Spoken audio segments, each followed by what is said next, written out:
기자단 간담회를 시작하겠습니다. 먼저 잘 아시겠지만 김종인 대표님 소개는 일단 하고요. 참석하신 분 간단히 소개드리고 김종인 대표님 모두 인사 말씀 드리시겠습니다. 김종인 대표님 오른쪽으로 나소열 충남도당 위원장 참석하셨습니다. 반갑습니다. 예. 그쪽으로 가겠습니다. 바로 옆에 박완주 부회장님, 충남 천안 의원입니다. 그리고 김종인 대표님 왼쪽으로 양승조 충남 천안병 부회장입니다. 그 옆으로 박수현 충남 공주부여청회 부회장입니다. 그리고 그 옆으로 김종민 충남 연산계룡 군산 예비후. 예. 그러면 더불어민주당 김종인 대표님의 우리 충남 기자단께 또 도민들께 인사 말씀을 드리겠습니다.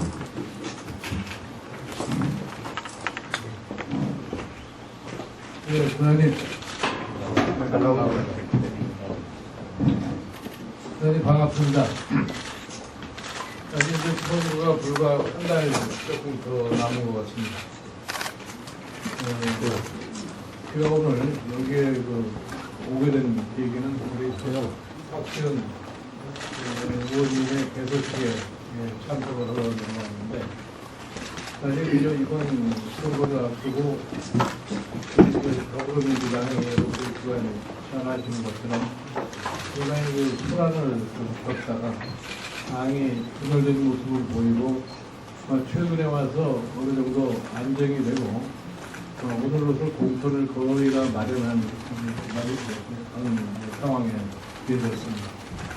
이 충청 지역이 우리나라의 정치를 결정짓는 굉장히 중요한 지역이라는 이렇게 생각을 합니다. 충청권에서 제대로 이 의원을 당선을 시키지 못하고 전국적으로 국회의원을 지배하는데 여러 가지 문제가 있다고 많이들 얘기를 하기 때문에 저희 당이 이번에 이 충청 지역에서 바로보다 더 나은 의석을 갖다 확보하기 위해서 최선의 노력을 갖다가 경과하라고 생각을 하고 있습니다. 여러분들이 잘 아시다시피 이번 선거는 무엇보다도 일반 국민의 생활 문제가 제일 심각한 것 같습니다. 여러분들 잘 아시다시피 지난 8년간 새누리당 정권이 말로는 경제를 살린다고 해서 시작을 했습니다만 실질적으로 경제는 과거 어느 정권보다도 못한 성과를 갖다 내고 있습니다. 그래서 이것이 오늘날 우리 사회의 모든 측면에서 매우 불안한 분위기를 갖다가 조성하고 있는 원인이라고 생각합니다. 최근에 와가지고서 우리 경제 문제뿐이 아니라 또 안보 문제가 굉장히 어렵다고 이렇게 얘기합니다. 이렇게 해서 지난 현 정권의 3년간의 실력을 보고 보면 사실 내놓을 만한 것이 거의 없지 않나 이렇게 생각을 합니다.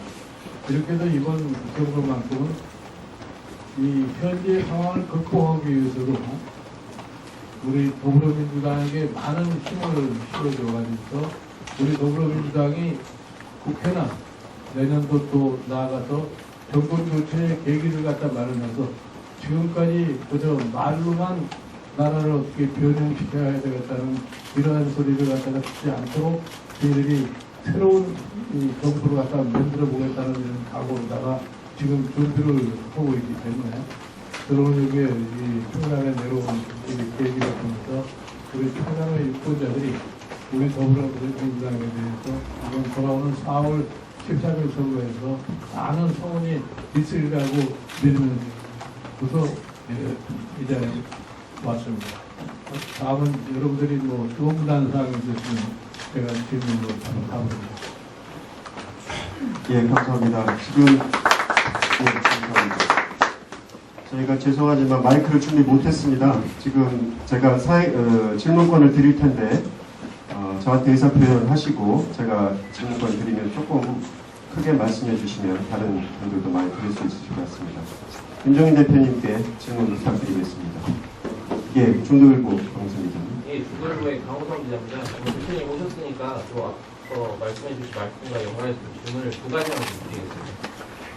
그러니까 먼저 말씀하셨다시피 그 통천권들의 성원을 받기 위해서 어쨌든 이 통천권의 중요성을 간과할 수 없다는 부분에서 앞으로 어떤 선거 전략을 구상하고 계시는지 좀 일단 궁금하고요.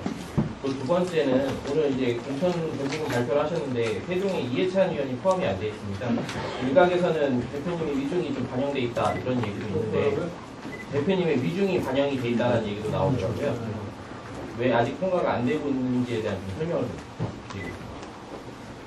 예, 충청권의 유권자들의 지지를 얻기 위해서 무슨 노력을 할 거냐 그런 말씀을 드렸는데 사실 이 총선이라고 하는 것은 대통령 선거와 달리 각 지역마다 상황이 조금 다릅니다. 그래서 여기에 출마하시는 우리 더불어민주당 후보자들이 지역에 맞는 나름대로의 이 공약들을 갖다가 발표를 할 거라고 생각하고 있습니다.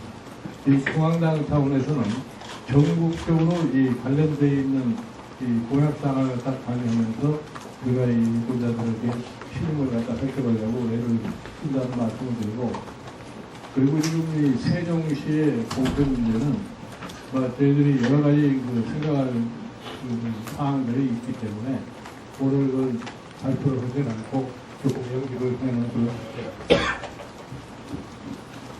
예, 저 디스니스 김갑수 기자라고 합니다. 이제 통선권에서는 늘 그 큰 인물에 대한 열망이 좀 있어왔고, 통선권에서는 큰 인물에 대한 열망이 좀 있어왔고, 뭐 최근에는 얼마 전에는 이제 그것이 이제 이완구 전 총리를 대변되기도 했는데 이번 그 이후에는 좀 기대감이 좀 사그라들면서도 여전히 열망은 있거든요. 근데 혹시 대표님 오실 때 우리 더불어민주당 쪽 통첩권 인사들 중에 이런 분들을 좀 통첩권 분들이 좀 키워졌으면 좋겠다 이런 분이 혹시 계신지 궁금하고요. 또 한 가지는 우리 그 정청래 의원 컷오프 부분에 있어서 우리 박지원 의원께서도 아쉬움을 표출한 부분이 있는데 그분이 또 공교롭게도 훈남 분이시거든요. 혹시 그 부분에 대한 입장이 어떠신지 궁금합니다. 네, 충청권의 큰 인물을 갖다가 키워야 된다 이런 말씀은 사실은 충청권의 유권자들이 각 지역구에 출마하시는 후보들을 보면은 되게 어떤 사람이 좀 장래의 충청권의 큰 인물이 될 것이라는 것을 아마 막 스스로 판단하는 것이라고 생각합니다. 그 중앙당에서 여기 여러분들이 계시는데 누가 부처님 인물이 될 거라고 해서 얘기한다는 것은 신뢰가 없기 때문에 이 충청권 유권자들이 큰 인물을 갖다가 만들 수 있도록 많은 노력을 갖다 해주고 싶다 하는 그런 부탁을 드리겠습니다.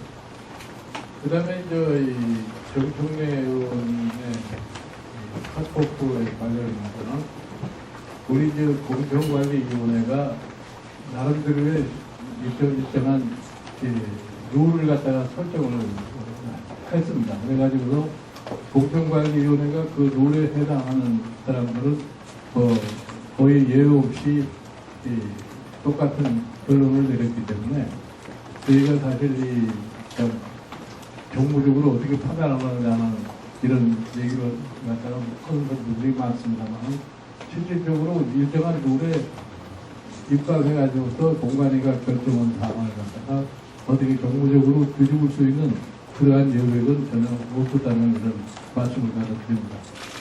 그리고 지금 우리 공천과 관련해서 좀 저희 당의 상황을 설명을 드리면 과거에는 이 공천을 하는데 공천위원들이 거의 다 현역 의원들이 돼가지고 각 개파가 하나씩 들어가서 그 개파에 들어온 상위에 의해서 공천들이 많이 결정이 됐기 때문에 과거의 관행에 비춰서 그렇고 왜 그렇게 정무적으로 타협을 하고 그래야 있지 않느냐는 말씀들이 많은데 이거는 우리 당의 사정이 실질적으로 정상적인 상황이 아닙니다. 그래서 정상적인 상황이라고 할 것 같아요. 들어가서 그처럼 외부에서 지내는 사람을 갖다가 갑자기 불러가지고서 당을 수습해달라는 얘기를 갖다 하지 않았을 거예요. 그리고 제가 이 당의 저희 비례 책임자로다가 오면서 분명하게 말씀드린 게 뭐냐면 같으면 현재 우리 더불어민주당의 모습을 갖다가 새로운 모습으로 바꾸지 않을 것 같지만 이 국민들로부터 신뢰를 받을 수 없다고 그러기 때문에 이 우리의 모습을 갖다가 과거와는 달리 좀 변경을 시켜야 되겠다.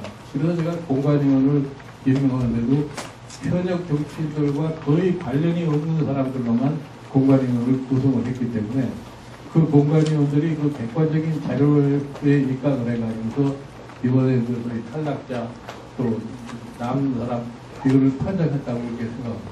이렇게 이해해 주시면은 지금 이 더불어민주당의 공천 과정이 어떻게 해서 이러한 결과를 가졌다는 것을 갖다가 잘 이해하시려고 합니다. 네, 감사합니다. 또 추가 질문하십니까? 네, 천지일보 김지현 기자입니다. 조금 크게 말씀해 주시죠. 네, 천지일보 김지현 기자입니다. 이번 바둑대회를 통해서 그 인공지능 산업이 발전할 때 앞으로 경제 미래가 어떻게 될 것이냐 그런 말씀을 하신 걸로 알고 있는데요.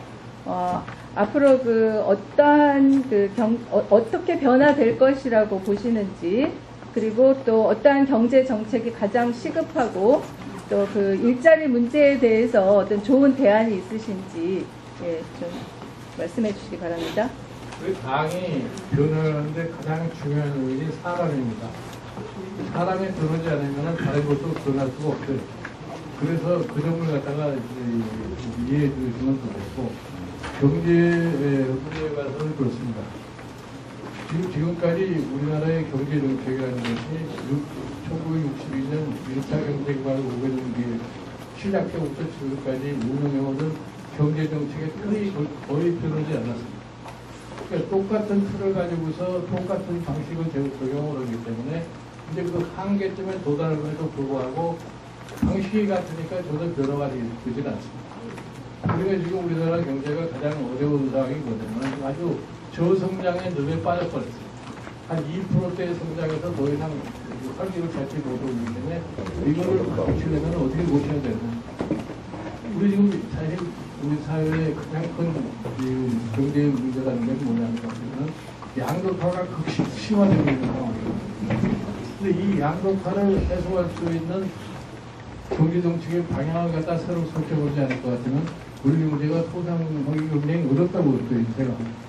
이렇게 해서 저희 내세운 게 뭐냐면은 최근에 모든 나라들이 이 정부의 신뢰로 해고하고 불균형을 갖다가 해소하기 위해서 내놓은 것이 뭐냐면 소위 포용적 성장이라는 얘기입니다. 그 말은 우리 말로 쉽게 풀이했거든요.